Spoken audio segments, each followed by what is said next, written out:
So what you're going to do, this is also how you'll transfer from a bed to a gurney and things like that. It's very, very, if you have a really wide mat and you need to move them over, it's helpful for that technique as well. Go ahead and lie down for me.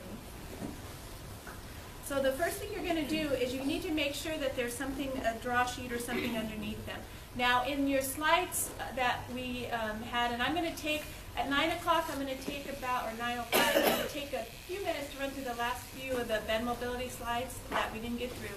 And I'll show there's a plastic thing that you can put, it's a transfer board, it's a plastic body board that you can put under them to slide. We don't have one of those here today, so we're going to use sheets. It's also very useful to be able to use a sheet to do a lateral transfer.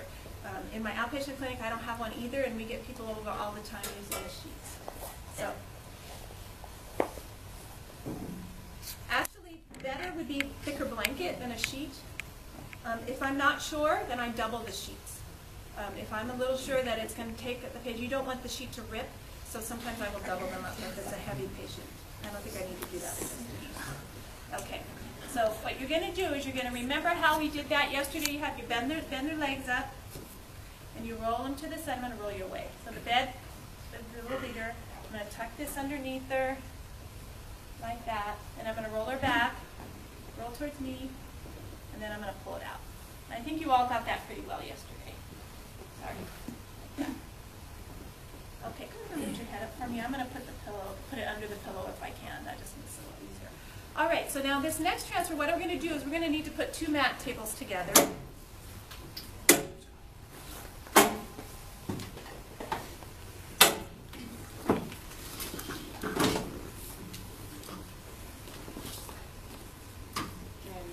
Raise them up a little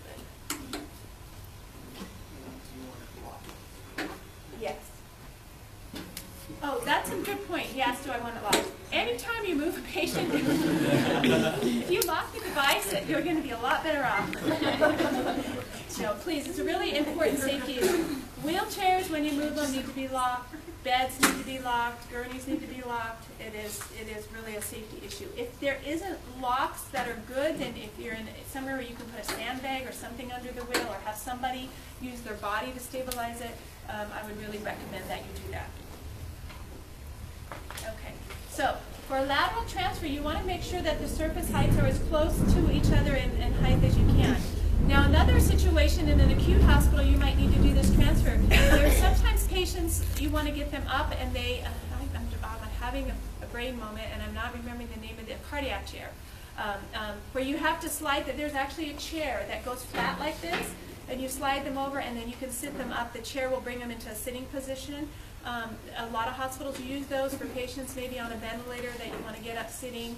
You want to have support, but if something happens, you can get them flat quick and move them over. They're for your more low-level patients. They're a really nice way to get somebody up sitting at the edge of the bed without having to they're not able to transfer like you would typically stand up and move over, that kind of thing. So being able to slide them across it. Sometimes the height, it's hard to get them equal. There's also bed rails and things in the middle, so there's sometimes a gap. There is even a little bit of gap here. When there's a gap, that transfer board, the big plastic board that you'll see on the slide, will go underneath the sheet and tuck under here. You can even put the patient, put it underneath them as if they are directly on the board and use the board to slide them over, and I'll kind of talk about that when I have the slide. Or you can put the board as a bridge across this port and slide them across the board. It's like it's like putting down that. Have you ever been on like an ice skating rink or like one of those slide, ski things that are false, fake material? You've seen that? It's that plastic. It's real slippery. That's what it's made out of. So you could, polypropylene, I think it is, so you can just slide right across. It's real smooth and easy. Reduces the friction. So when I would never do this by myself. Okay, this is something you always need a helper. At least one. Usually it's better if you have at least 3 helpers. Make sense? 4 is better than just 3, but you can't. But you can do it with 3 if you need to. You can do it with 2. With the slide board on there, it's amazing how easily they go, and you can often move them with 2. But if they're somebody like her, I would probably feel comfortable with 2. But somebody who's maybe 6'4" and weighs 220 might want to be somebody you want to have 4 people, 3 or 4 people. Would you mind if I borrowed you to help with the transfer since you're familiar? Okay. We're going to do the lateral transfer. So what you have to do is the person on the pulling side, remember you have to have someone to pull with, some pulling and some pushing people. Okay? So the person on the pulling side, this is where you may need to get a knee up to get closer if you can, if it's a surface that's clean and you know that you can safely get onto it. Sometimes people will lean across and pull. It's not ideal.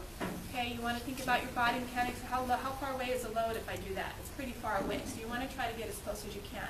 Before you put the other surface there, you usually move the patient over to the edge in a safe, as close as you can get safely, so you don't have as much distance. She's about as close as we can get.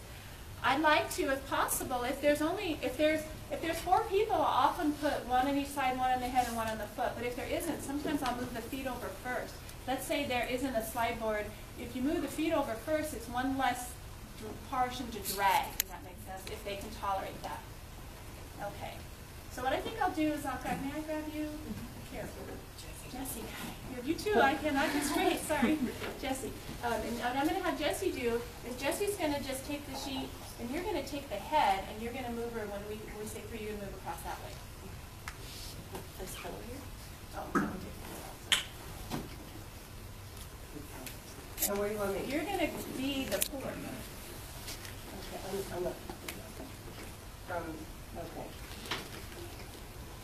And we'll just go, what we're going to do is we're going to go a little closer to the edge to begin with. So what you're going to do, see how we gather the sheet? So you don't want to do it from here. See how much more flimsy that is? When I do this, I've expended all my energy and I haven't moved anything yet other than the sheet.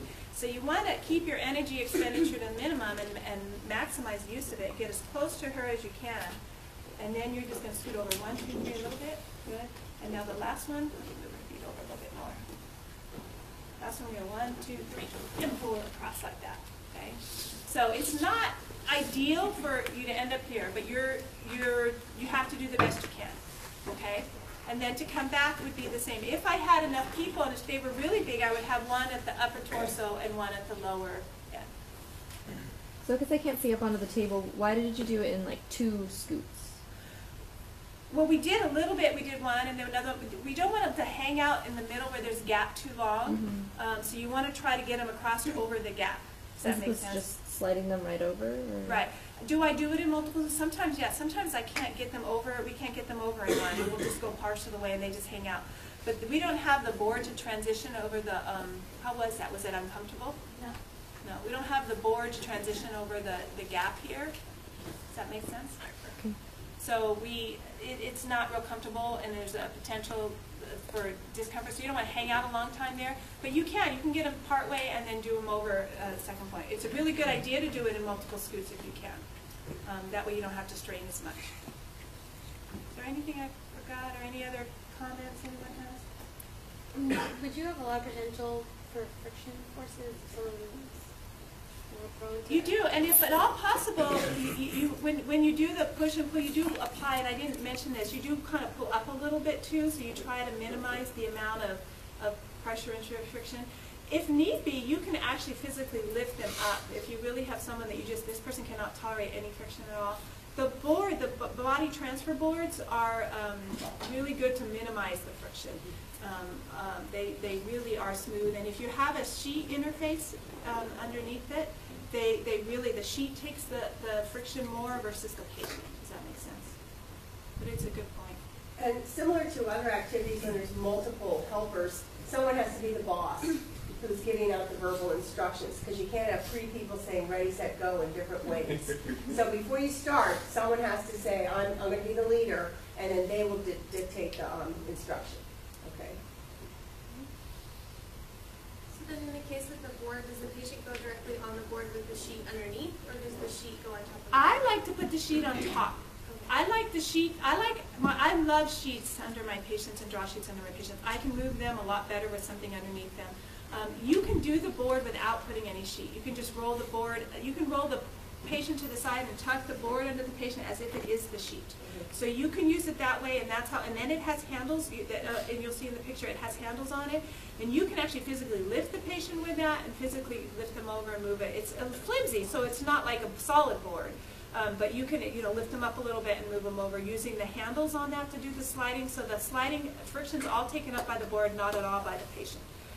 But I like, and the way I've seen them used the most in the hospital is where they put them under as much as they can to bridge the gap between the two surfaces, and then using the sheet to pull them across. I don't know what your experience was in using those. Yeah, Is yeah, it about yeah, the same? yeah. Okay. But you could, they are, if you look up online, a lot of times they show them using them with the whole body on them and moving them over that way. It's not like an EMS board, you've seen those that they look the same, or like the ski patrol has them, they look the same with the holes, but those are firm. Those are to lift people up. These things that I'm talking about they're wobbly, they're flimsy, they're like a sheet of polypropylene that is somewhat flexible. Any questions, comments? Okay, why don't you break into groups of, why don't you do 6, just so that we can go through and take 5 minutes and practice this.